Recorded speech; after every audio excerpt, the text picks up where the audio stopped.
guys enjoy the class? For sure. Yeah?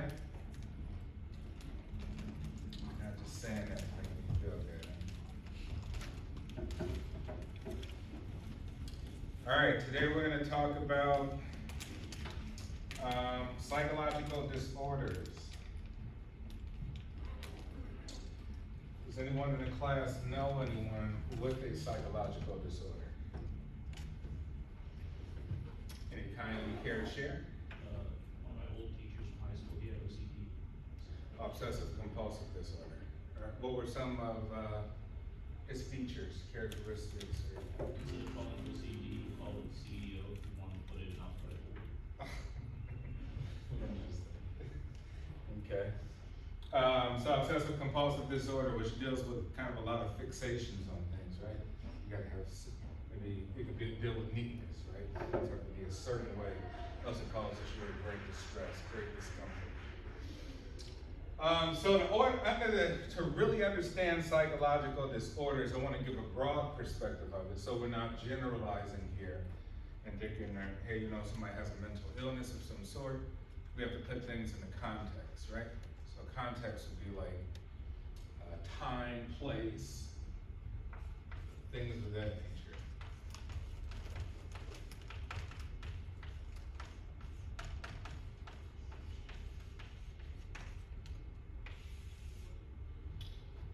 To begin, every 40 seconds,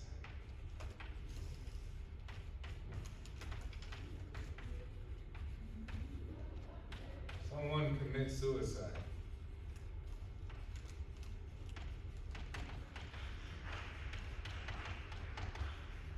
Every 40 seconds in the world, someone commits suicide.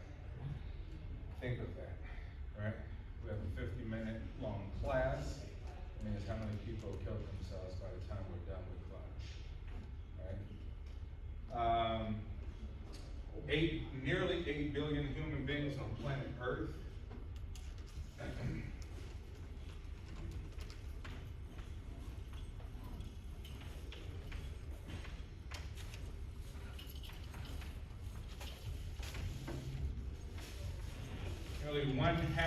Nearly half of a billion people have a psychological disorder. Right?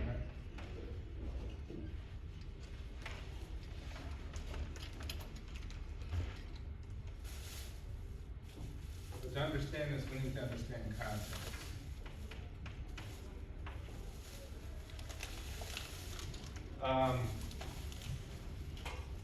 A long time ago, when people had quote unquote mental issues, we typically would lock them away and put them in what was known as asylums for people who had mental deficiencies or mental disorders. We didn't fully understand it at that point. We didn't treat things typically how medical doctors would treat them or from a scientific point of view. Therefore, people were really abused and stigmatized, right? Which is basically, if you had a psychological disorder in the past, in the long past, that you were looked at as abhorrent to society. You were an embarrassment to friends, family, etc., etc. Now that we have a better understanding in the modern context of things, we understand that many of us are suffering from a lot of issues, right? Whether they are classified clinically as a mental disorder, that's another thing, because that deals with falling under a lot of criteria, and it also deals with other factors. What are some factors do we think just off the cuff would necessitate a psychological disorder? What are some factors that we can say, hey, you know, we have to take this into account in order to say that someone has a psychological disorder? Think of the world. Think of how different we are. What are some things? Anyone?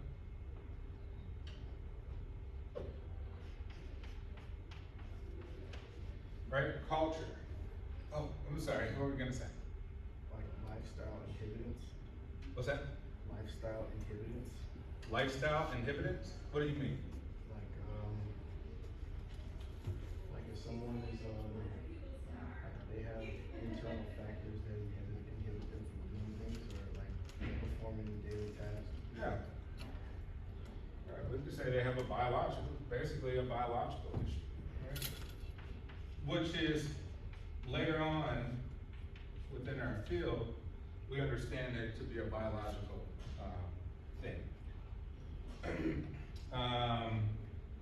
Culture is one of them. Just because something's a psychological disorder here in the United States does not necessarily mean that it's an issue somewhere else out there in the world, right? Which means that we have to have some uniformity,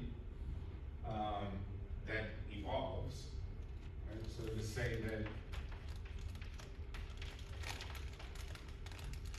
we have to have some evolution and understanding what a psychological disorder is based on where we are in the world and how the history in those countries view things in different perspectives, right?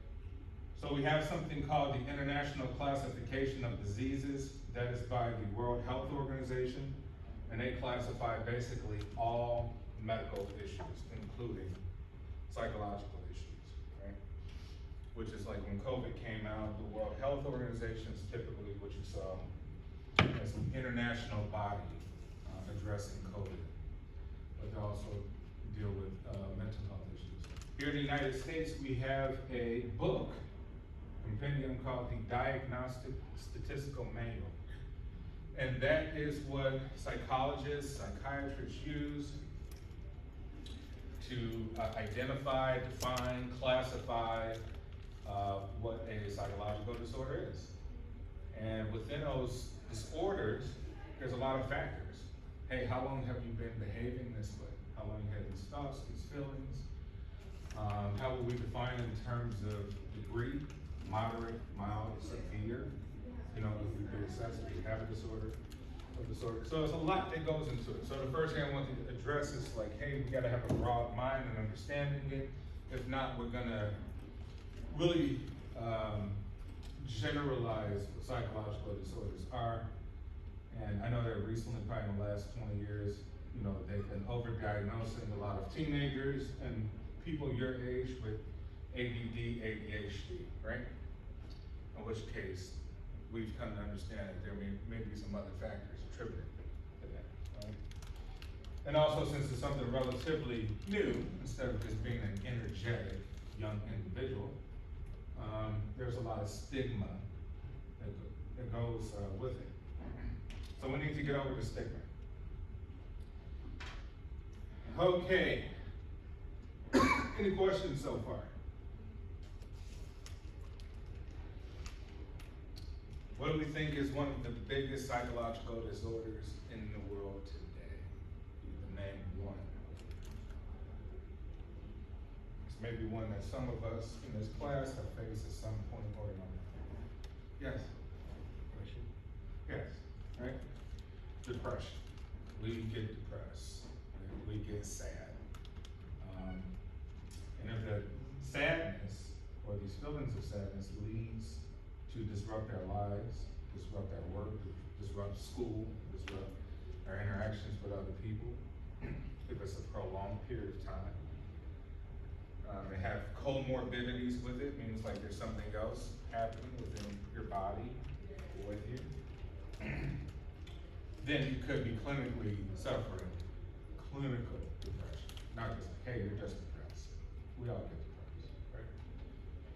So let's try to understand the clinical parts of it. So basic concepts of psychological disorders we'll go through.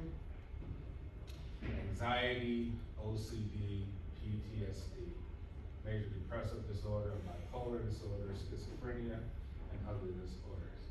Were you about to say something? I thought you had your hand. Okay, psychological disorder, syndrome marked by clinically significant disturbance in the individual's cognition, emotion, regulation. What does that mean? That means that it's disruptive. Disruptive to who? Right? Your behavior is disruptive to you, right? It impacts work, it impacts your social interactions, it impacts school, it impacts all types of things. What else?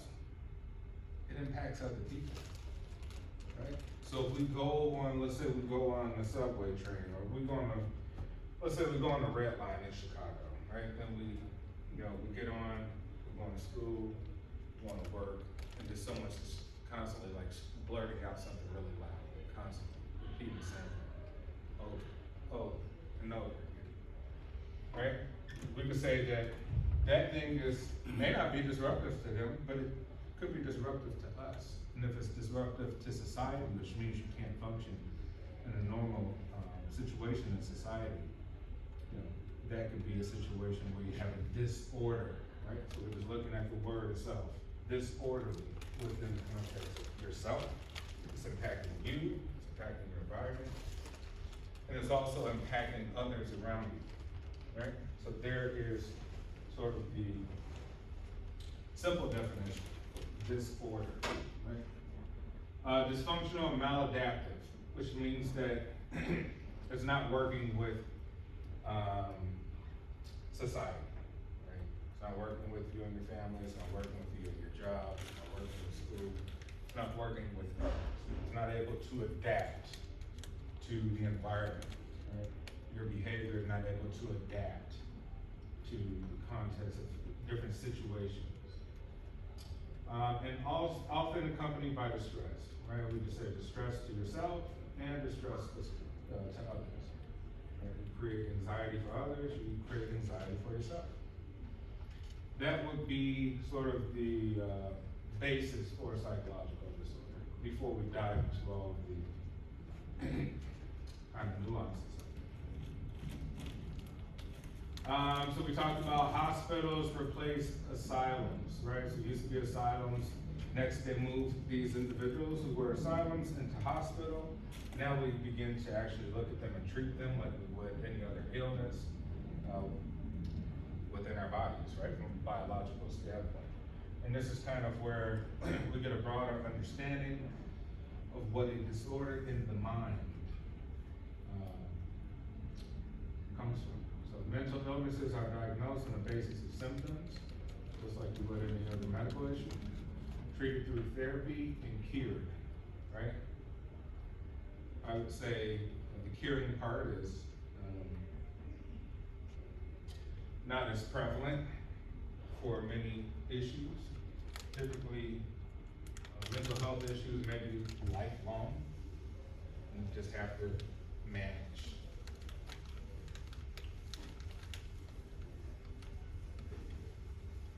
So when we talk about disorders, we're just talking about atypical or abnormal, however you want to describe it, right?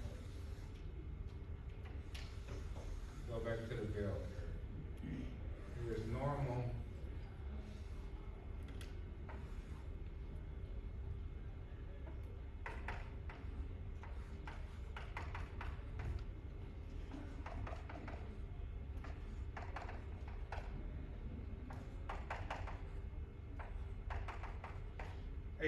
Atypical.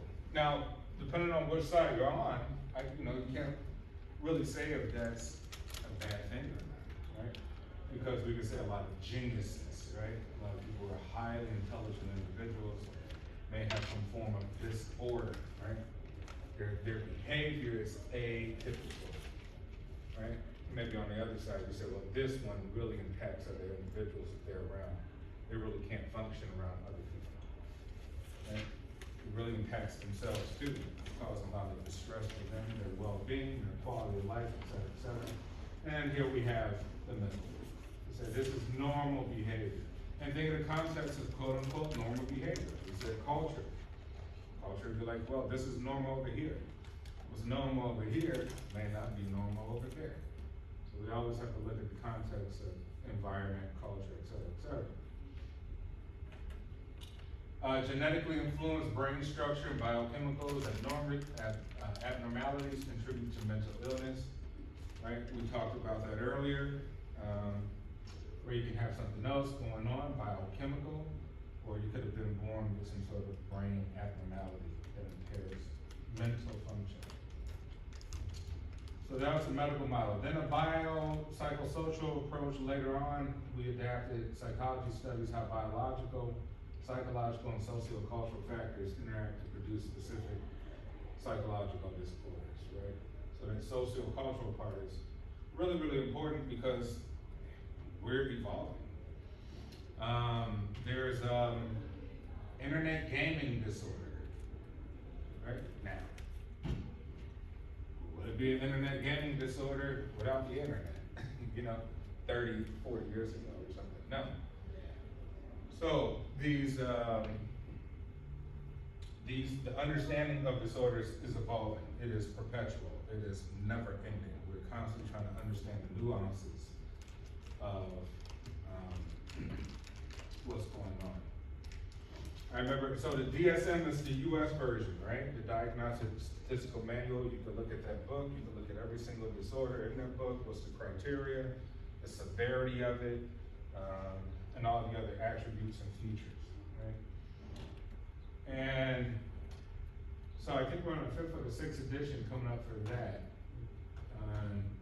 We were on the 5th. The 6th should be out. But in the first 2 editions, right, because we didn't really understand a lot of these things, a lot of stigma, things like homosexuality was actually in there. So think about that. Homosexuality was actually classified in the first 2 editions of this medical compendium as a mental disorder, right?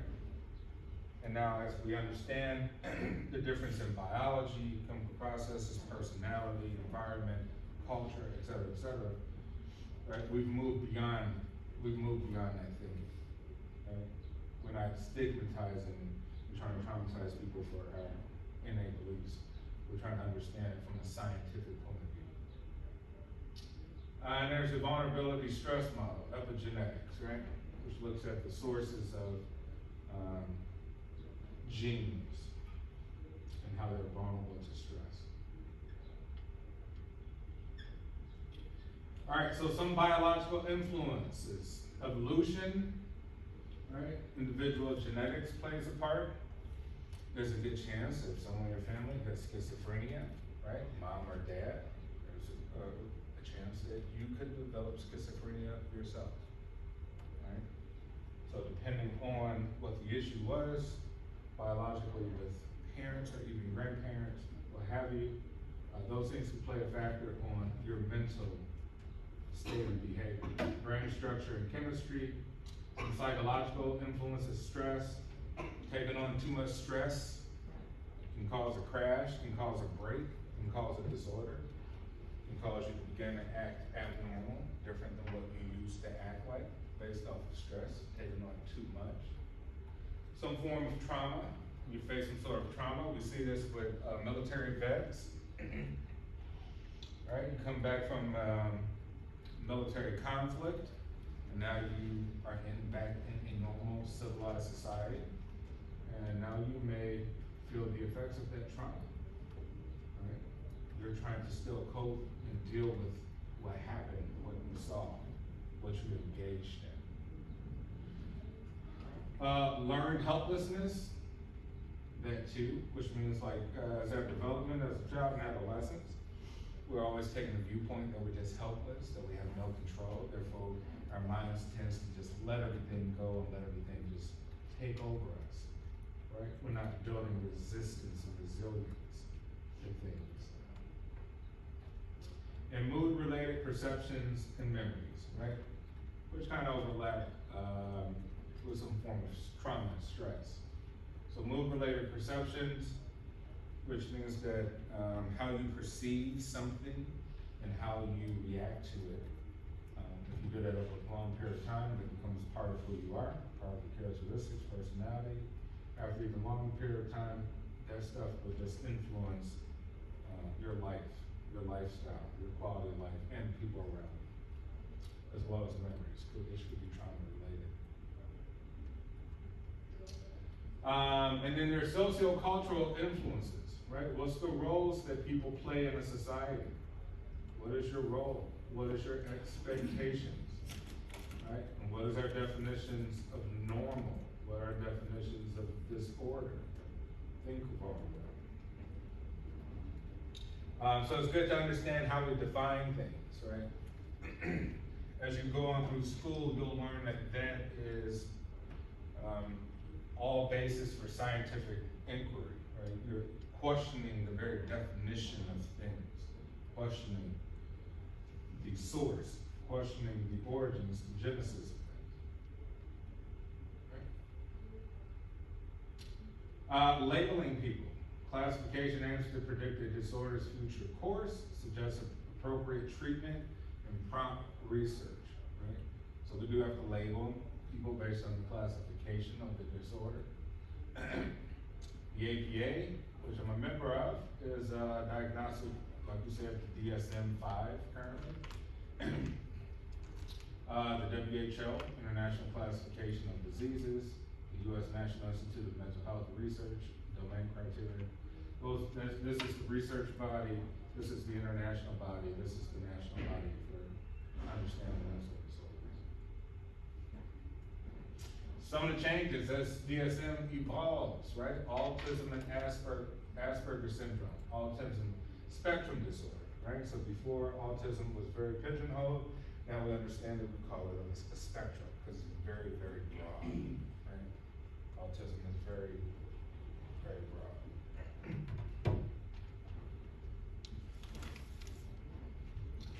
What we used to call mental retardation now is intellectual disability. Because there was a lot of negative connotation with this original sort of definition or verbiage.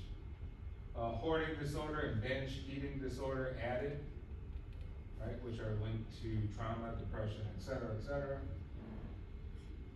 Some of the criticisms, because there's always criticisms, right? So there's wider net pathologies, everyday life, too broad.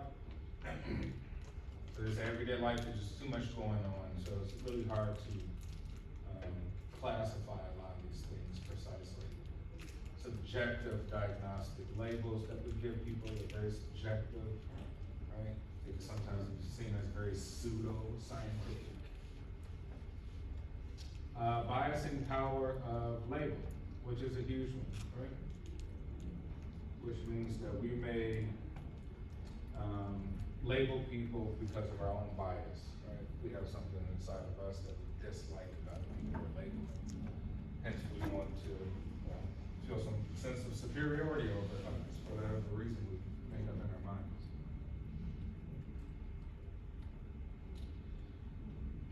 ADHD, why is there controversy over ADHD, right? The diagnosis, the symptoms, the skeptics versus supporters' views, causes, and treatment. Bottom line, extreme inattention, hyperactivity, and impulsivity can derail social, academic, and work achievement.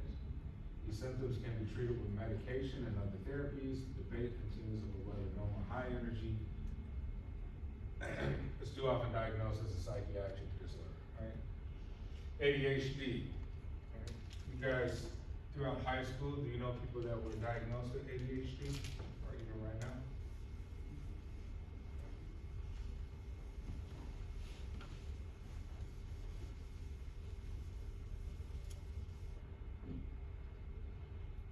Anyone know anyone with ADHD? No? Okay. Yeah, so ADHD can be conflicted with just high energy, right?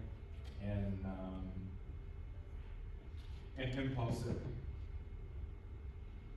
But if it derails your social activities, right? If it's hurting your work achievements, if it's hurting your academics in school, if it's hurting your social relationships, then yeah, there's an issue now. Because we said the basis of all disorders is about this impacting yourself and it's impacting others in a very negative way. Suicide. So I think what I put up every 40 seconds. So I think even with that, for the people who do commit suicide, I think that it's been noted that 20 people try for each person that actually succeeds. For each person that succeeds to kill himself, when we say that one person kills himself every 40 seconds, 20 people have tried to kill themselves. So that is a big one right there. So suicide risk increases with anxiety and depression. Risk increases with rebound of these disorders, which means that once you come out of anxiety and depression and you're no longer suicidal, you have to have some significant management and treatment, and so that you don't go back to that state of mind, that frame of mind. Social suggestions may trigger suicide. What are some examples of that?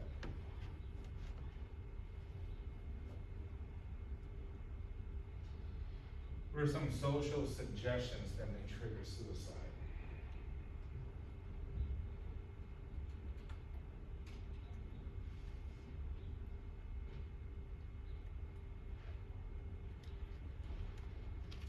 All right, let's just say conversations with negative people.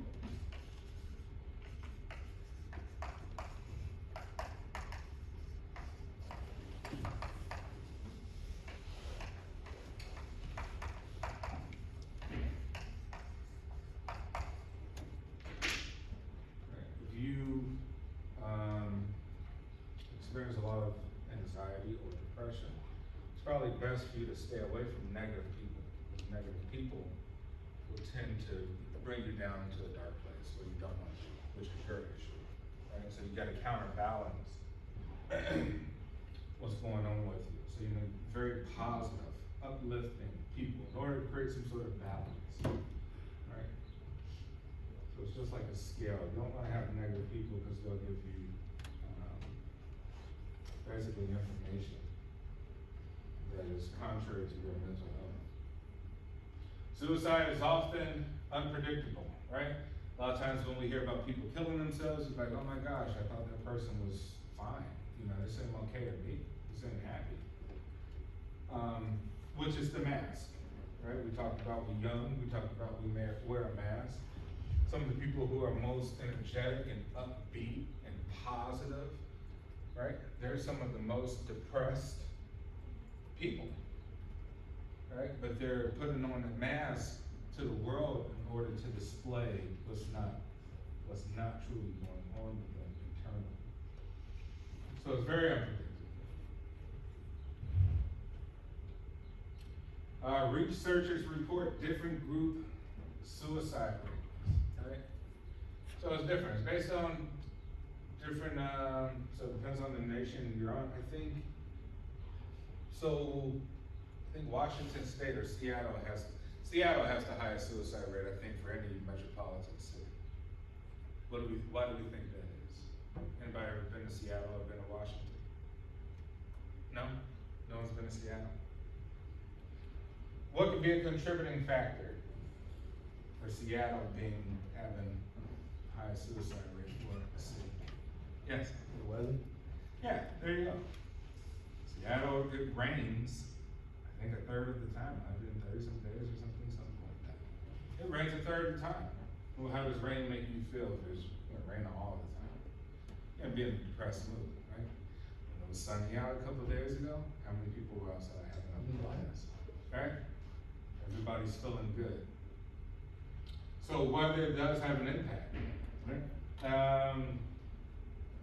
One of the other places, I think, is Japan, has a high suicide rate.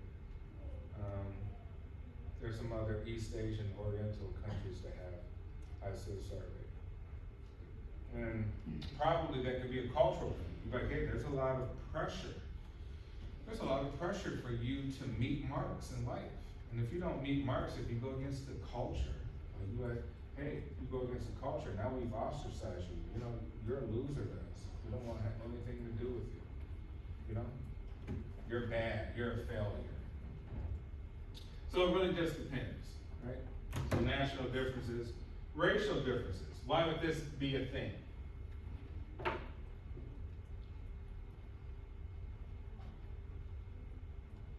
Why is there differences in suicide based on race?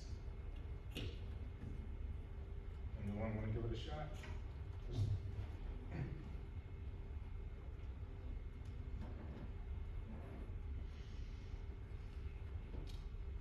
Think about it, right?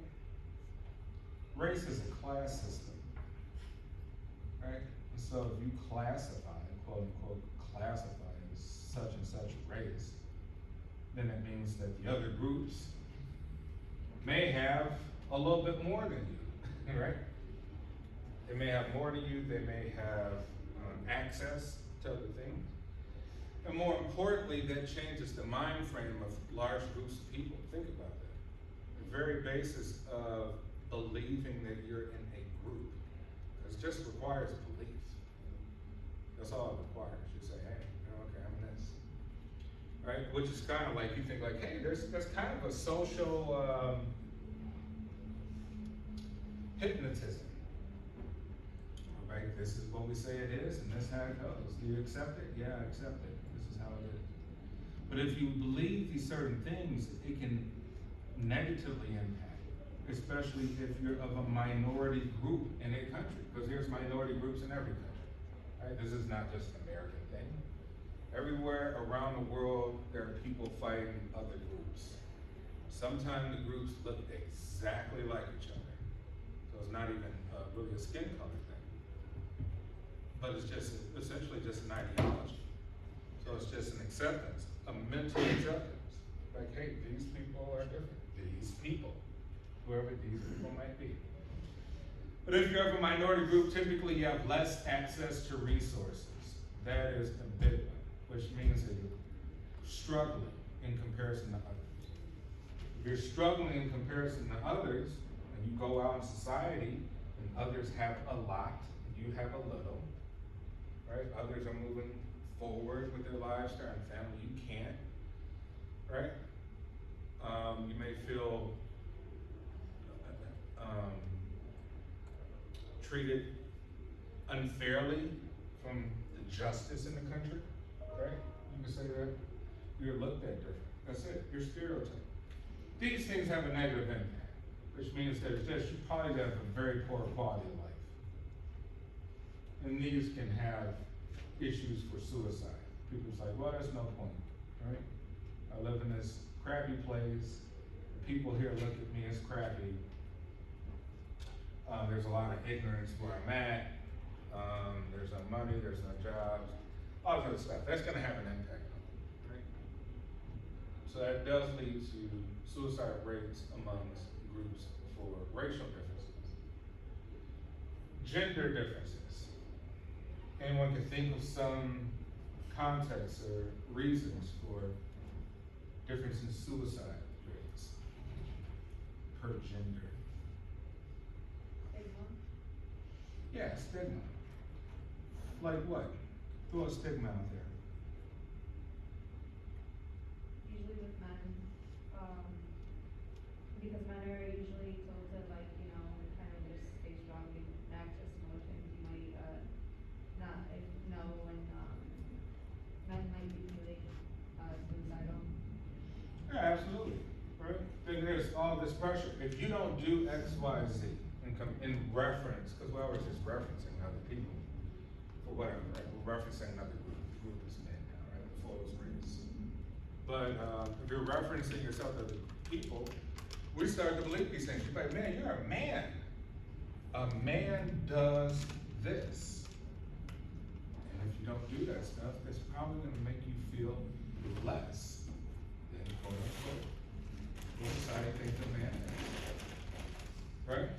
And so, with that, men do have a higher suicide rate than women, right? Because there's a huge expectation, I would say, in this country. But there's a huge expectation to live out certain things that involves, quote unquote, being a man, right? Being a provider, making more money, being strong, protector, et cetera, et cetera. Trait differences, right? That one's easy to understand. We all have different traits, different characteristics, different personalities.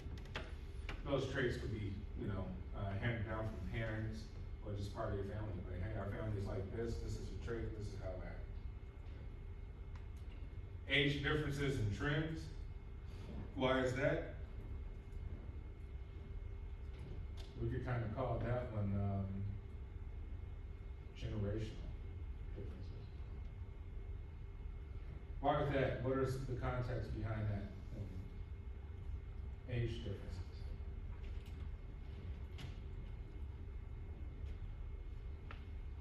Yeah, think if you get old, let's say you're a senior citizen.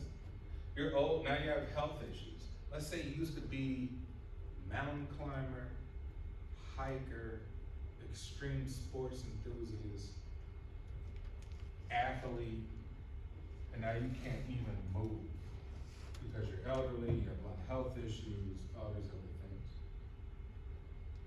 That's gonna be big to your mental health. You're not doing the things that truly bring you happiness. Right? So that could be huge. The other one could be the flip side. Let's say young people like yourself. There's expectations. You're like, oh, you know, mom and dad wanted me to come to this school. They wanted me to get a degree. Mom and dad want me to be this. They hope that I become this. Right? They're paying this money. There's a lot of pressure. There's a lot of pressure because if you don't come from sort of an open family where people allow you to be what you want to be, then you're kind of forced. And once you deviate, you're ostracized from the family. You're blacklisted. Right? It's not accepted. So even for you guys, it's a lot of pressure. Especially with the trends going on. How do you keep up with social media? All these different things. Right? The older people probably don't have to keep up because they don't care anymore. But you guys, for the people who still care, because you're really in it, you were born in it, right? Making that concept, you were born into technology, I was not. Right? When I was a teenager in the 90s, there's no such thing as cell phones. Like, it didn't exist. They're like beepers. It's like, hey, beep me 411 or 911 or something, and go to, they're literally payphones, right? Payphones. You call somebody, either they picked up or they didn't, or they didn't, that's it. So think of how different life would be though. So now that you guys could text 8 trillion times a day, go on the internet 15 hours a day, right? A person like myself didn't have any of that, probably in the formative years of my life. So maybe a different perspective. But it could be very harmful. It could be harmful to you guys. You're like, man, you grew up where things were moving too quick. I grew up where things were moving a little bit slower, right? You go to your friend's house and knock on the door to see who's home. Now you probably did 30 text messages, call somebody, share, like, watch a video, TikTok, all that. So think of how much stuff is going on inside of here, inside your brain. Just being born in technology. Day of the week and seasonal differences. This one bothers me. I hate the cold. I absolutely hate the cold. Right? If it was up to me, I'll probably retire in Italy. Southern Italy. Or Southern California. I hate the cold. I'm here for, children, family, all my family's here, yada, yada, yada. But during the cold season, I get depressed. Hey, this sucks. I can't go hiking. I can't go doing all the stuff I like to do. I jet ski, I got a sailboat, I do all that. You can't do none of that. Motorcycle, I can't do none of that. So things I really enjoy, I can't do. I just have to find, cold activities to do. Or I just have to fly somewhere out, but that's, work and other things. That's not so easy. Also, day of the week, right? People are depressed towards the, maybe say, middle of the week. And then they get happier towards the end. They're like, yeah, it's Friday. Thank God it's Friday. I feel great. Let me get at it. Let me get at it, Professor Ross's class. Right? So even days of the week, pay attention to that for yourself. You're like, hey, certain days throughout the week, I feel down. And then towards the end of the week, I feel great. Now I know Monday's coming back around. That sucks. Gun ownership versus no gun ownership. That should be a pretty obvious one, right? If you have access to a gun, it makes it pretty easy to do an instantaneous execution of yourself. as opposed to trying to go through all the loopholes or illegal things to do. Helping someone who is talking about suicide. How do we do that? We listen and we empathize. When people talk, they really just want to listen. Remember I tell you, people rarely change. So if you have a conversation, if you give the greatest TED talk to them in history about how they should change their life, they're like, man, absolutely. It could be anything. Like I talk to people about investments all the time. I tell them exactly precisely where to put their money at. And guess what? The people don't do it. Why? Because we are our habits. It's like you have to make it happen in order to change. The only way to change is to make it a habit. There's no other way. You have to make it a habit. And forming new habits is extremely hard. But empathize. Empathize is just being honest, right? Once again, are we honest with ourselves? The universal truth, we are more alike than we are different. But think of that, society teaches us we're not. Society teaches us we're more different than alike. You're like, that makes no sense. We're genetically, each one of you in this class is 99.9% genetically the same. And although you look different, right? You guys all look different. Based on society is how you're gonna view people and treat them. And your perspective is your perspective, anything. You bet. You know, how your perspective is like, man, I see somebody and I've already built a mental model on them. Right? Why? You know, this is what you're programmed to do. This is your program. Don't forget, you are programmed. It's just like a computer. You guys are programmed. I am programmed. We live in a society of programming. We live in a world of programming. Right? To get us to do the same stuff to make productivity happen. That's the program. So listen and empathize. Talk to people. Be like, hey, yeah, I felt that way too. We've all felt some way. If not, we're lying. We're lying to ourselves. We're lying to the people we're talking to. Empathize. We've all felt sad. We've all felt depressed. We've all felt anxiety. We've all felt that. There's different degrees, of course. Because typically what happens if you are severely depressed and suicidal, you go into a one world view. And all you can think about is your little tiny world, right?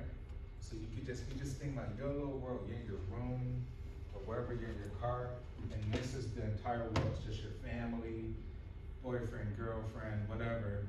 That's your world, and that's all that matters to you. But then if you travel and get out, you're like, oh crap, this is a pretty damn big planet. There's a lot of cool stuff. There's a lot of great people.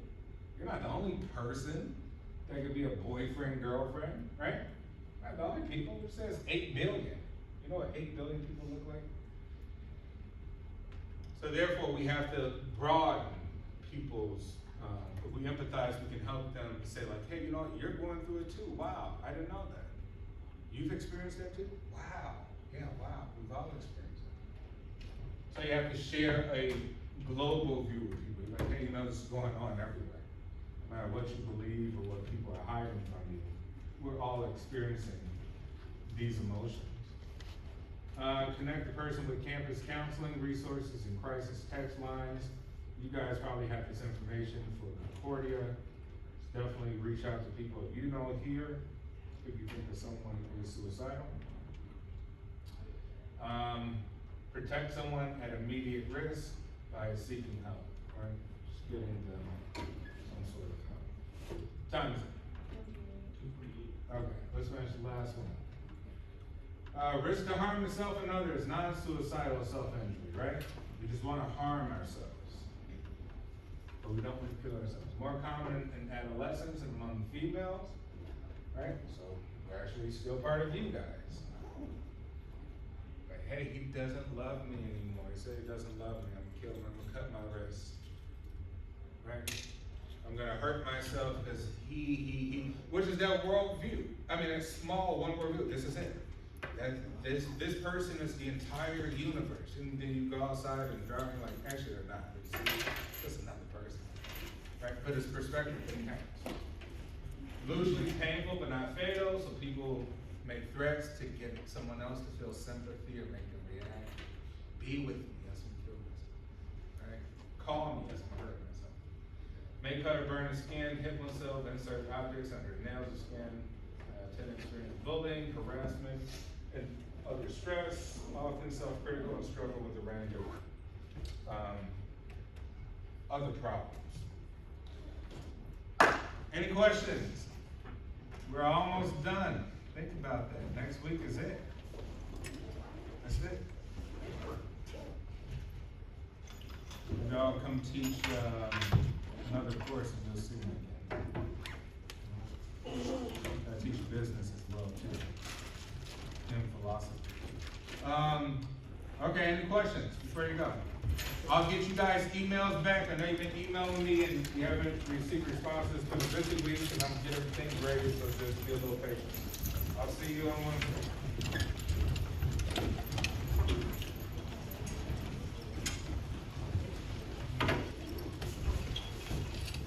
Isaiah, did I get you that information? Oh. Did I get you that information?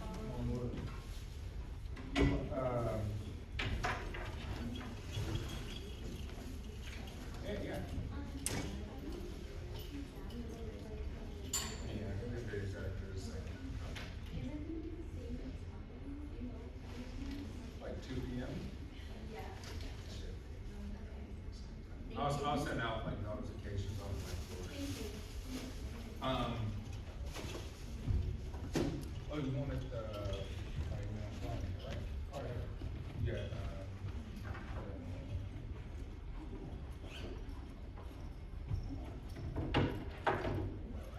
yeah, I was like, man, before I forget, before I have semester, it's 424, 203, 207, 803.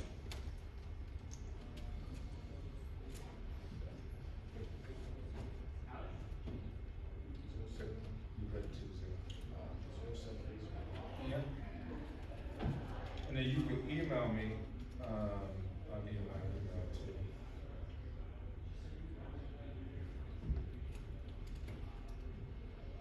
Yeah, so you need to hit me up after a semester or something, you know, if you need help with anything.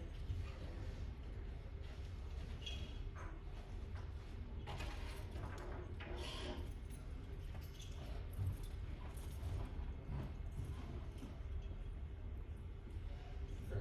Do you visit St. Louis a lot?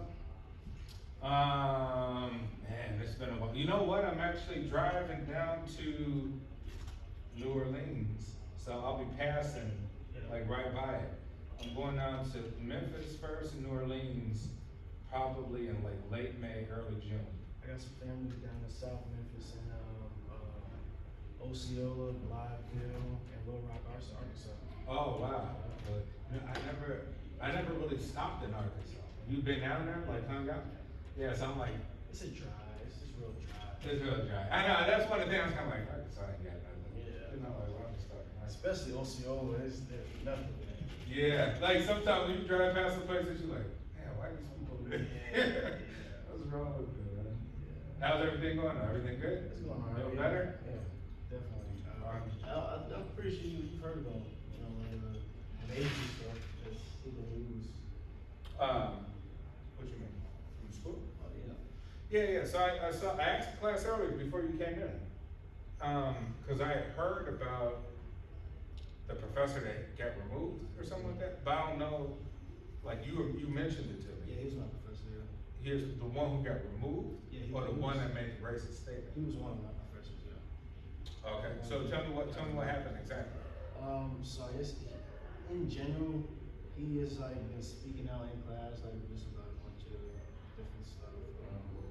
I guess teaching us things that I don't think they want us to be learning in class. Like he's taught me personally a lot about my history, I guess, like more than even my own parents. No, what class is it? Philosophy. Okay, so it's philosophy. Is it a black teacher? It's a white teacher? Yeah. Okay. It's a teacher right down home. Okay. Then is it before this class? No, he teaches on Tuesdays and Thursdays, like Gotcha. Alright, so white teacher teaching philosophy, dude, like what kind of stuff is he talking about? Beginning like with Socrates, like stuff like that, like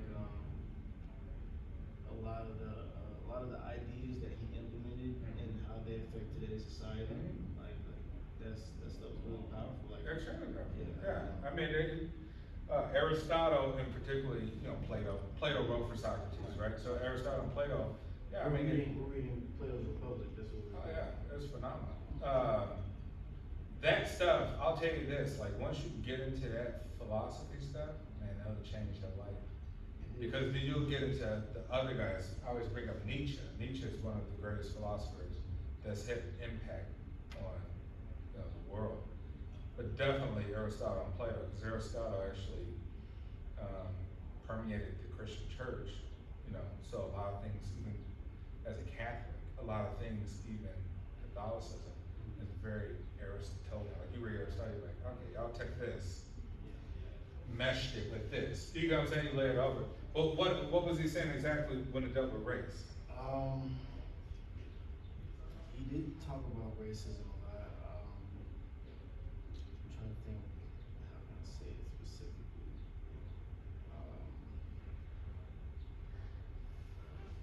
I guess we went over a lot about how Aristotelianism is like, it's like a way to control society, basically, in general. Went over several ways in which, like I think the last thing we talked about was Plato's cave.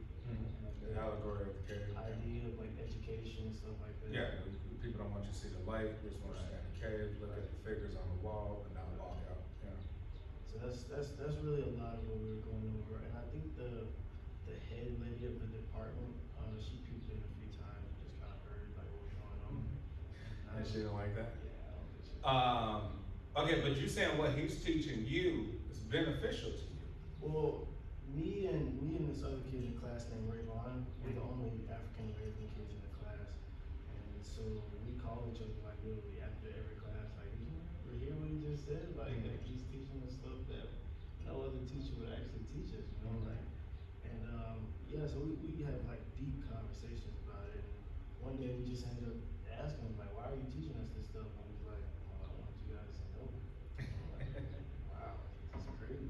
Yeah, I think that's great, man. I mean, it's about having an, you know, as I teach psychology, everything's about perspective. Yeah. It's how you see things. We could be looking at exactly the same thing, but how one person sees it versus another makes the world different. You know, so even when we talk about to control, right? We're talking about social control. Yes, of course, this is social hypnotism. We just said, who defined the classifications, right? Who says you're this and somebody else is that? Who made that up and why did they make it up? So the context, like for what reason? You know? And so, man, if you start to really dig into, stick with philosophy. That's all I can honestly say, because at some point it's gonna like open your brain up so much that you're gonna literally question everything. You're gonna see things kind of like how the Matrix with the code. You're like, oh, okay, I get it. This is just, they programming people to believe the people eating it up, gobbling it up. This is why this is happening, this is why this is happening. And it'll make you into a true like scholar. You know what I mean? It'll make you question, literally, question all of this stuff. Yeah, I mean, we were going over like another thing that kind of made me like when we was talking about I think he called it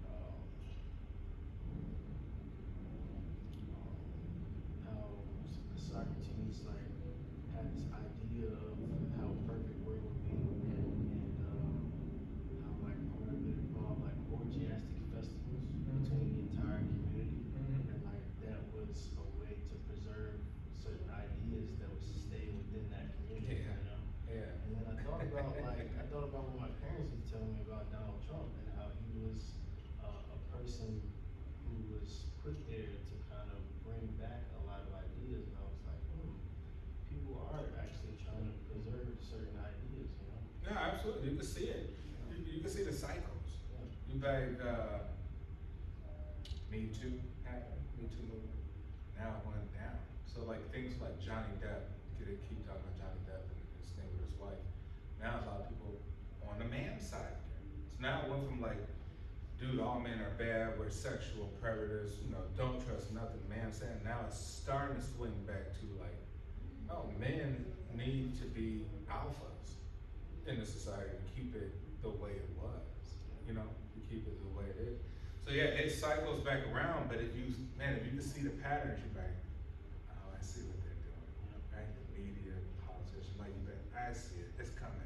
It made me realize like he was like a platform, like to allow people to Yeah. bring back those ideas. I mean, it was Trump. Trump was a platform for expression, and that was important. Even in there. Those ideas were dying. Yeah, they were dying, right? But Trump was come from a time where people weren't so sensitive. From a hard country, right? Hard. You think of the 70s and the mafia, the mobsters, the jokes. I mean, you look at some of the old jokes from the 70s and 80s, like, we made fun of everything. You know, people with mental issues, like everybody got it. But what did that do? I mean, it probably served two purposes. One, I always say life is the best in the gray, which is in the middle, right? Too much extreme of anything is bad. And so it's like, it's hard to get balance. So we always get Democrat, Republican, which one swing, blah, blah, blah. Yeah, but Trump came from a time that was very tough mentally. You take it, tough on business, and just expressing yourself. And a lot of people just were so used to how things were, they didn't understand it, you know. And to that point, he had his perspective was from one side. So Yeah. anybody's perspective that was from the opposite side who lived the same lifestyle, but probably viewed him as a pretty messed up person. Yeah, think about that, man. It's always like, hey, it's always tribalistic. You're like, you on my team, but you're not. Oh, you're on that team. You know, you Republican, you Democrat, you black, you white, you gay, you straight, you this, you that, you educated, you know. You know, there's always some sort of bias, and you know, it makes it difficult for people who are objective, who could just see the problem for what it is without, you know, siding emotionally on the inside, where you just like, oh, I see the problem. What side are you on? You're like, I'm actually on neither side, but I do see the problem. To see both sides, because my girlfriend was actually a Trump supporter. Yeah. When I lived in St. Louis, my parents were like Anti-Trump. completely opposed to Trump. Yeah. And like they completely hated that. So like I definitely saw both sides. Yeah, and think about that, like how that split families, friends, don't hit me up if you support, you know, all this stuff. And you're like, dude, y'all never even talked about politics before. You know what I'm saying? Like some people be like, you don't even know what's going on in Washington. You don't even know how it works. But the fact that the media